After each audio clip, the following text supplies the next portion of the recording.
2002 সালে পলিথিন নিষিদ্ধ ঘোষণা হলেও 22 বছরে তা বাস্তবায়ন হয়নি। 5 আগস্ট অন্তর্বর্তী সরকার ক্ষমতা নেয়ার পর পরিবেশ মন্ত্রণালয়ের উপদেষ্টা সৈয়দা রেজওয়ানা হাসান পলিথিনের ব্যবহার বন্ধে পদক্ষেপ নেন। 1 অক্টোবর থেকে সারা দেশে সুপার শপে পলিথিন ব্যবহারে নিষিদ্ধ করা হয়। পলিথিন ব্যাগ ব্যবহার বন্ধে নির্দেশনা অনুযায়ী চট্টগ্রামের সুপার শপগুলোতেও পলিথিনের বিকল্প ব্যাগ ব্যবহার শুরু হয়েছে। বিকল্প হিসেবে কাগজ ও পরিবেশ বান্ধব ব্যাগ ব্যবহারের উদ্যোগ নেওয়া হয়েছে। ক্রেতাদের কাপড়ের ব্যাগ ব্যবহারে উৎসাহিত করা হচ্ছে। চিটাগংয়েও আমরা দেখি আজকে থেকে তো রিফ্লেকশন শুরু হচ্ছে। দেখা যাক, আমরা আশা করতেছি সবখানে পলিথিনের ব্যবহার উঠে যাবে। ওটা দেশের জন্য ভালোই হবে। সরকারি নির্দেশনা মেনে বরিশালের 8টি শোরুমে পলিথিন ব্যাগ ব্যবহার বন্ধ করা হয়েছে। জনগণকে সচেতন করতে মাইকিংও করা হয়েছে সুপার শপগুলোতে। এদিকে রাজশাহীতে পরিবেশ দূষণকারী পলি ব্যাগের বিরুদ্ধে সরকারের সিদ্ধান্ত বাস্তবায়নে ব্যবস্থা নেওয়া হয়েছে। পলি আর নেট ব্যাগটা ইউজ করতাম, লাইফস্টাইল ব্যাগটা ইউজ করতাম, এটা বন্ধ করে দিচ্ছে। এখন পাটের ব্যাগটা ইউজ করা দরকার বলছে, এটাই করবো আমরা। টিম ওয়ার্কের মাধ্যমে এটা সুপার শপগুলো মনিটরিং শুরু হবে এবং যেখানে যে ধরনের অ্যানোমালি পাওয়া যাবে বা সুপার শপ সহ অন্যান্য জায়গায় যে পলিথিনগুলো পাওয়া যাবে তার বিরুদ্ধে আইনানুগ যে ব্যবস্থা, বিশেষ করে মোবাইল কোর্ট পরিচালনা সহ অন্যান্য যে কার্যকরী আইনানুগ ব্যবস্থা আছে সেগুলো আমরা গ্রহণ করেছি। সিলেট ও খুলনা সুপার শপগুলোতেও বন্ধ রয়েছে পলিথিনের ব্যবহার। বিকল্প হিসেবে পাট ও কাপড়ের ব্যাগ ব্যবহার করা হচ্ছে। তবে মুদি দোকানে চলছে পলিথিনের ব্যবহার। পলিথিন যদি ব্যবহার না হয়, সবাই যদি এগুলা ব্যবহার না করে, এটা দেশের জন্য অত্যন্ত মঙ্গলজনক। পলিথিনের কারণে অনেক জায়গায় অনেক সমস্যা হয়। বগুড়ায় বিভিন্ন সুপার শপে টিস্যু, মোটা কাগজ ও কাপড়ের তৈরি ব্যাগ ব্যবহার শুরু হয়েছে। প্রশাসন বলছে, গেল বছরের শুরু থেকে এখন পর্যন্ত 12টি অভিযান পরিচালনা করে 2,18,000 টাকা জরিমানা ও 28 টন পলিথিন জব্দ করা হয়েছে। Tanzil Hasnat, independent news. সেপ্টেম্বরের শুরুতে বিশ্ববাজারে অপরিশোধিত তেলের দামে রেকর্ড পতন হয়। 2021 সালের পর প্রতি ব্যারেলের দাম $70 নিচে নেমেছিল। $60 নামার সম্ভাবনাও তৈরি হয়েছিল। তবে মধ্যপ্রাচ্য সংঘাত অস্থিরতায় ঘুরে গেছে দৃশ্যপট। ফিলিস্তিনি, লেবানন সহ ইরান সমর্থিত বিভিন্ন বাহিনীর অবস্থানে জোরদার আক্রমণ চালাচ্ছে ইসরায়েল। আর মধ্যপ্রাচ্যে সংঘাত তীব্র হওয়ার সাথে সাথে তৈরি হয়েছে সরবরাহ বিঘ্নিত হওয়ার আশঙ্কা। এরই জেরে বেড়েছে জ্বালানি তেলের দাম। আন্তর্জাতিক বাজারে ব্র্যান্ড ক্রুডের দাম নভেম্বরের সরবরাহ চুক্তির তুলনায় $1.72 বেড়েছে। প্রতি ব্যারেল বিক্রি হচ্ছে $73.70। অন্যদিকে যুক্তরাষ্ট্রের ওয়েস্ট টেক্সাস ইন্টারমিডিয়েট ব্যারেল প্রতি বিক্রি হচ্ছে $68.27। বিশ্বব্যাপী জ্বালানি তেলের সরবরাহ ইস্যুটি বাজার ব্যবস্থার জন্য উদ্বেগের বিষয় হয়ে দাঁড়িয়েছে। মধ্যপ্রাচ্যের সংঘাত মূল উত্তোলনকারী এলাকা থেকে সরবরাহ প্রভাবিত করতে পারে আশঙ্কা বিনিয়োগকারীদের। এদিকে যুক্তরাষ্ট্র থেকে দক্ষিণ কোরিয়ায় অপরিশোধিত জ্বালানি তেল আমদানি দ্বিগুণ বেড়েছে। আগস্টে 1,60,00,000 টন জ্বালানি তেল আমদানি করে সিওল। ইফাতারা, independent news. সুনামগঞ্জের ধর্মপাশা উপজেলার শিমেরখাল আশ্রয়ণ প্রকল্পে স্ত্রী ও 4 সন্তান নিয়ে থাকতেন মোহাম্মদ এমারুল।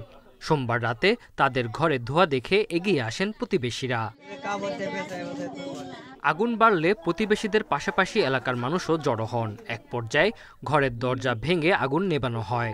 তবে ততক্ষণে পরিবারের 6 সদস্যই মারা যান। স্থানীয়দের অনেকে এই ঘটনাকে আত্মহত্যা বলে ধারণা করছেন। মানুষের সাথে ভালো হয়ে চলছে, খাইছে, কিন্তু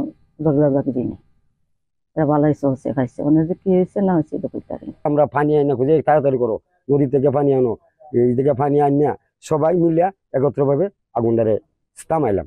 তবে স্বজনদের দাবি ভিন্ন। এমারুলের শ্বশুর জানান, পারিবারিক কলহ ছিল না এই সংসারে। আগুনের ঘটনা পরিকল্পিত হতে পারে।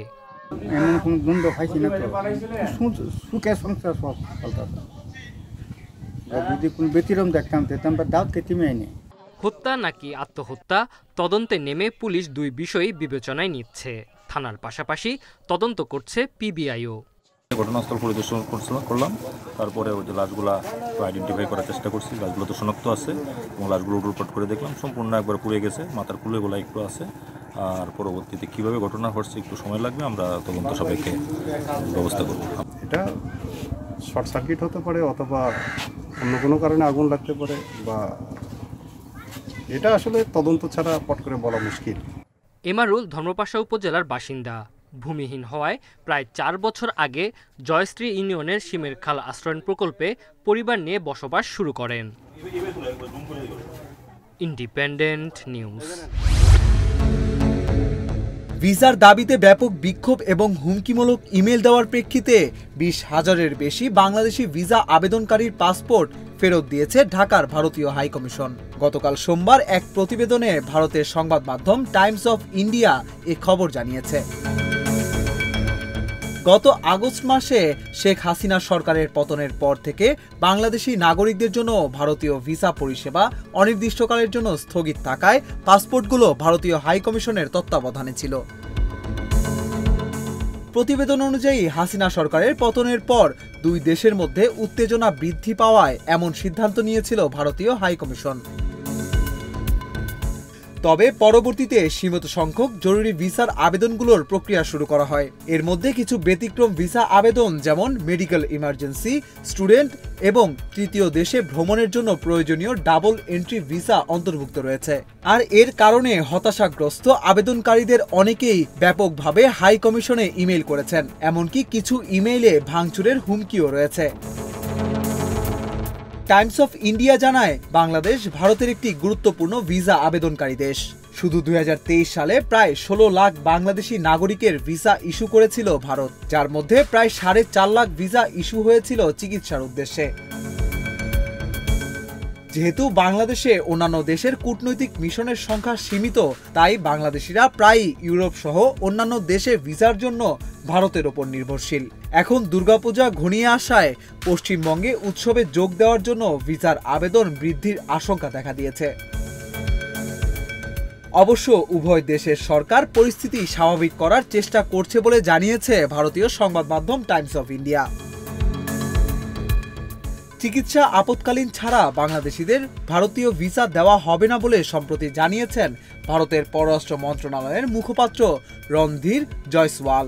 তিনি বলেন, আপাতত বাংলাদেশিদের চিকিৎসার এবং জরুরি প্রয়োজনে ভিসা দেওয়া হচ্ছে। যখন বাংলাদেশের পরিস্থিতি স্বাভাবিক হবে তখন পূর্ণ মাত্রায় কাজ শুরু হবে এবং ভিসা প্রদানও স্বাভাবিক হবে। ইসরায়েলের প্রধানমন্ত্রী বেনিয়ামিন নেতানিয়াহুকে টেলিফোন করে সন্ত্রাসবাদের বিরুদ্ধে ভারতের অবস্থান পুনর্ব্যক্ত করেছেন ভারতের প্রধানমন্ত্রী নরেন্দ্র মোদী। তিনি আঞ্চলিক উত্তেজনা রোধ করতে নেতানিয়াহুকে আহ্বান জানিয়েছেন। ভারতীয় সংবাদ মাধ্যম হিন্দুস্তান টাইমস জানিয়েছে, গতকাল সোমবার নেতানিয়াহুকে ফোন করার কথা মোদী নিজেই জানিয়ে তার এক্স হ্যান্ডেলে একটি পোস্ট করেছেন। ওই পোস্টে তিনি লিখেছেন, পশ্চিম এশিয়ায় দ্রুত শান্তি ফিরিয়ে আনাকে সমর্থন করে দিল্লি। সম্প্রতি লেবাননে লাগাতার হামলা চালাচ্ছে ইসরায়েল। এরই মধ্যে হিজবুল্লাহ প্রধান হাসান নাসরুল্লাহ ইসরায়েলি হামলায় নিহত হয়েছেন। পাল্টা প্রতিশোধের হুমকি দিয়েছে হিজবুল্লাহ। এতে পুরো মধ্যপ্রাচ্যে সংঘাত ছড়িয়ে পড়ার আশঙ্কা দেখা দিয়েছে। এমন পরিস্থিতিতে ইসরায়েলি প্রধানমন্ত্রীকে ফোন করলেন ভারতের প্রধানমন্ত্রী নরেন্দ্র মোদী। মোদী সামাজিক যোগাযোগ মাধ্যম এক্সে লিখেছেন, পশ্চিম এশিয়ার সাম্প্রতিক পরিস্থিতি নিয়ে ইসরায়েলের প্রধানমন্ত্রী বেনিয়ামিন নেতানিয়াহুর সঙ্গে কথা হলো। আমাদের বিশ্বে সন্ত্রাসবাদের কোনো জায়গা নেই। আঞ্চলিক সংঘাত রোধ করা এবং সমস্ত জিম্মিদের নিরাপদ মুক্তি নিশ্চিত করা অত্যন্ত গুরুত্বপূর্ণ। ভারত সবসময় শান্তি ও স্থিতিশীলতা পুনঃপ্রতিষ্ঠার প্রচেষ্টাকে সমর্থন করতে প্রতিশ্রুতিবদ্ধ। এদিকে বার্তা সংস্থা রয়টার্স জানিয়েছে, কয়েকদিনের বিমান হামলার পর আজ মঙ্গলবার থেকে লেবাননে স্থল অভিযান শুরু করেছে ইসরায়েল। দেশটির দক্ষিণাঞ্চলে সীমান্তবর্তী এলাকায় সশস্ত্র গোষ্ঠী হিজবুল্লাহকে লক্ষ্য করে আংশিক অভিযান শুরু হয়েছে। সম্প্রতি হিজবুল্লাহকে লক্ষ্য করে দক্ষিণ লেবাননে হামলা শুরু করে ইসরায়েল। গত শুক্রবার বিমান হামলায় হিজবুল্লাহর প্রধান হাসান নাসরুল্লাহ ও আরও কয়েকজন নেতাকে হত্যা করে ইসরায়েলি বাহিনী। লেবাননের চলমান হামলায় প্রায় 10 লাখ মানুষ তাদের ঘরবাড়ি ছেড়ে পালিয়ে যেতে বাধ্য হয়েছে। রোববার এক বিবৃতিতে এমনটাই জানিয়েছে লেবাননের প্রধানমন্ত্রী নাজিব মিকাতি।